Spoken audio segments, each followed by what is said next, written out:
are back at it once again, flying over our industrial district, and from above, this thing looks really cool. We are slowly filling it out with more and more farms and things like that that we might need. So today, what you just saw in the time lapse, we have built a cocoa bean farm, as you can see here in the middle. There's no way to really fully AFK-ably automate cocoa beans, but I do need quite a bit of brown dye for a project coming up here soon. And so I wanted to kind of make as semi-automatic of a cocoa bean farm as I could. So we have a system here that just uses pistons, pushes all of the wood blocks forward, and that kicks all of these things off. They then all the cocoa beans fall into these water streams and hoppers and get funneled down underneath the ground and over into our storage system. So let's try this thing out here real quick. And as you can see, all the cocoa beans are there. And then we flip the lever, all the pistons push, and all the cocoa beans have been dispensed and fall down through. Now I've fallen into this, and I don't know if I can get out. And with a little ender pearl help, we are out, and then we'll just return this. And then what we'll have to do is we do have to manually go back in and replant all the cocoa beans, which is kind of a hassle, and you can see some of them are kind of stuck down here because the hopper's full. That gave me a stack from there. So then we just go in, we replant just like this. We AFK, we let them grow, or they just grow, while we're over here working on stuff. And then when they are all finished up, we just hit the button again, and it harvests them and sends them down into our storage system. This one is tileable, and as of right now, we have 2 layers, which I think is going to be plenty for what we need. It's just the same thing, top and bottom. It uses the same redstone signal, and up here you'll see there's nothing on these because I just harvested them. And yeah, it works pretty simply. There's not much to it, and it works very well. I don't know exactly how many cocoa beans we get per harvest, but we do get quite a few, and I think that will be plenty for the amount of brown dye that we need. And as we see from here, we ended up getting almost 3 stacks from a single harvest.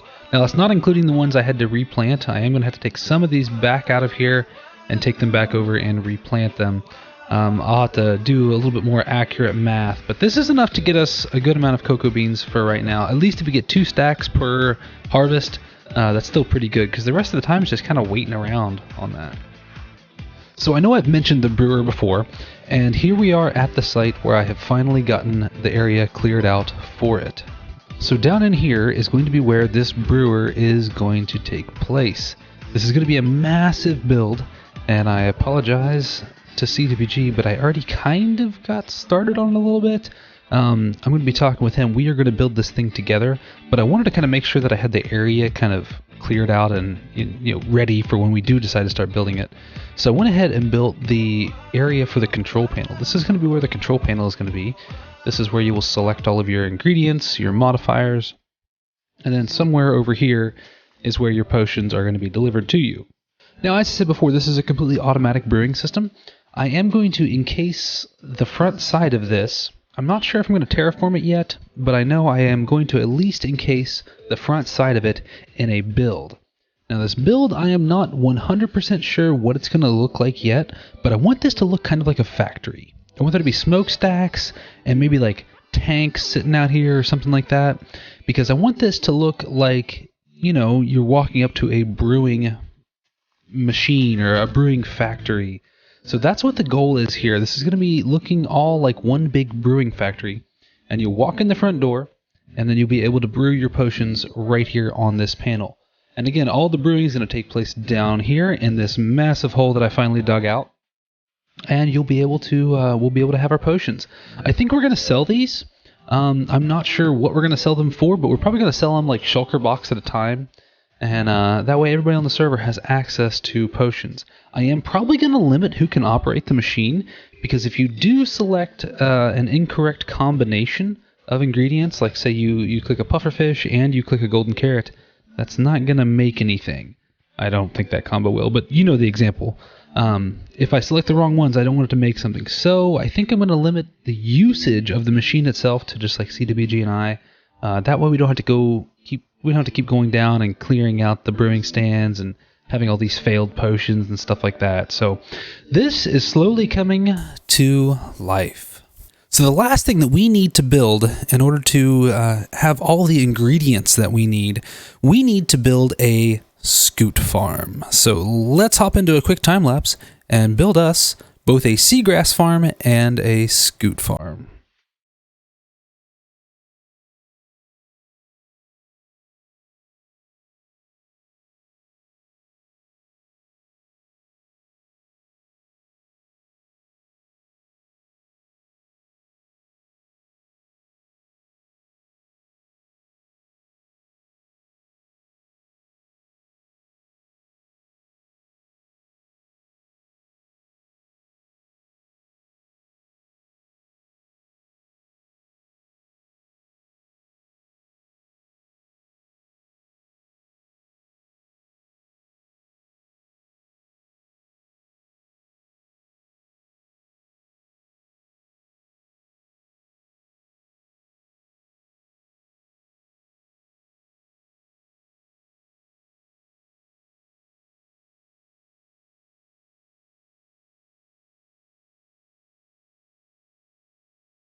And here we have it. We have our seagrass and scoot farm.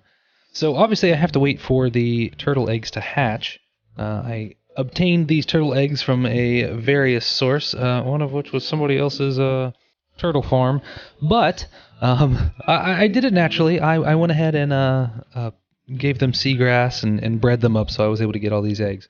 But I am going to wait for these to hatch, because once they hatch, what I have to do is I have to ride this minecart, and I can just show you here a little bit. I hop in, turn it on, if I can, there we go.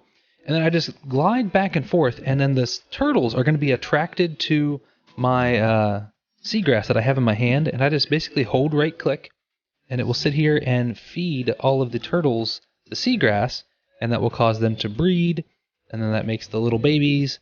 And then what happens is the babies, that minecart will just stop on its own, there's not enough weight. The babies are going to fall down into that hole right there with the trapdoors. The big turtles can climb over that no problem, so I can get to them easily. But the babies fall down in there, and that's a 2-deep section there, and with walls on both sides. And when they go in there, as babies, it's not a problem. But then when they grow up, they will die because of the, there's not enough space there in the 1-block area for them to survive, so they end up dying. But when they do grow up, they drop a scoot, and so this line of hoppers will pick up all the scoots and deposit them down into a chest down below. I haven't yet, but I will be piping this into the storage system so I can access everything there. So yeah, we had the vines to allow them to move around a little bit. I'm not 100% sure what these vines were, but they were in the tutorial video that I watched for this. Simple spoiler. I will link the tutorial down for this in the description. Don't worry, I didn't completely design this one myself. I usually try to design most of my farms myself, but this one was a little above me. I've never really messed with scoots before, but I do need them in order to have all of the potions possible for our large brewing system. Now over here we have our seagrass farm. This is very basic. I did like to use some of the sea stuff here with like the kelp blocks and stuff like that. But the way this works, we put bone meal down in the chest down here. Oh, it's already in the system now. And then underneath the water here, and you may be able to see them from in here, there are 2 dispensers in there. And the dispensers just dispense the bone meal up and cause the seagrass to grow. So the way this one works is I hop in here and I hold a pair of shears, turn it on, and then I just hold click down as it takes me across, and oh, I just broke my shears. And then every time that I pass over one of these detector rails, I think they're detector rails, it activates the bone meal dispenser and kicks the bone meal out. Now the way I pick these up is these are all source blocks, so the kelp or the seagrass will float to the top there. And actually that reminds me, I need to add one more layer so it all flows forward. Yeah, I need to fix that. So the idea is that all of this water will be flowing forward, and then it hits this and then will fall directly down onto me with the downward falling water right there. So I collect all the seagrass into my inventory when I do it this way. And one little I think I spent like maybe 2 or 3 minutes here with that pair of shears, and that's how much seagrass I got. So it's super efficient. I really don't need a ton of seagrass, but I am going to be doing some AFK sessions at the scoot farm, and I'll need a ton of seagrass for that. So I'll come back to this and I will fix the forward flowing water. I did not design it correctly. I need to put a layer in and then cascade the water and then remove the layer. So a lot of stuff to have to do to make this as efficient as possible. But yeah, this way I can collect a ton of seagrass and have plenty to feed my turtles. So the industrial area is coming along quite nicely. We have some big improvements today. We have the Seagrass Farm, the Scoot Farm, and the cocoa bean farm. So quite a lot of stuff going on here. I am going to probably build a new iron farm. This is a really basic design iron farm. Built this one myself. But I mean, while it does make a decent amount of iron, it's just a single iron farm. So what I'll probably end up doing is in some of this excess space that I have a lot of space. I especially have a lot of space over here. I'm trying to make all of this this industrial district into a one map area, which you can see the black line right there corresponds with what a map looks like of this. And that map is right here. Now, obviously, I haven't refreshed this map in a while. When I last refreshed the map, I had built the melon and pumpkin farm, the kelp farm, and this looks like the sugarcane farm. I had just started digging out the slime farm. And then my concrete blaster is there, iron farm's there. So let's go ahead and refresh this map. Oh, will you look at that? Much, much better. So now we can see the Scoot farm is right there. We have our bamboo farm, our sea pickle farm, our moss farm. Everything is in here now. So this is looking very good. But I have all this area down here towards the bottom and the top up there that I can use for some additional farms, and I think I'm going to be building a large iron farm. That way I can get stocked up on all of my iron. And with the sea pickle farm running for just a little bit, I have around half a double chest, a little over half a double chest of sea pickles. It does require a lot of bone meal, and so I've had to kind of take out some of my bone meal stashes here. I have quite a bit of bone meal over here, and this is what comes off of the moss farm. So basically I fill all of these chests first, and then I deposit everything that's left over into some composters, and you can kind of hear them in the background a little bit there, into composters that turn it all into bone meal. And then anything I need to manually turn to bone meal, I can just throw into this chest up here, and it takes it into 2 different composters, and then we have 2 chests of bone meal. Almost all of the overflows that I have here in the system all go to bone meal. So like right here is bone meal off of the melon and pumpkin farm. So once all these chests fill up, there's like a little bit of space left in here. Once they all fill up, any overflow goes over here into the bone meal, into the composter, which turns it into bone meal. I do the same thing over here for kelp. This is actually ordered kind of interestingly. The first 3 rows here of kelp are taken off first, and then once these fill up, then it will go over and pick off here into the dried kelp, which puts it into some smokers here. I have to keep these smokers full of bamboo, and actually they're empty right now, so I need to refill the bamboo in those. So yeah, as the system fills up, we convert to, we convert to dried kelp first. Once the dried kelp's filled up, any excess kelp that comes through will get turned into bone meal. So we have quite a bit of bone meal creation down here, which is never a bad thing. All right, with all of these improvements, this is it for me today.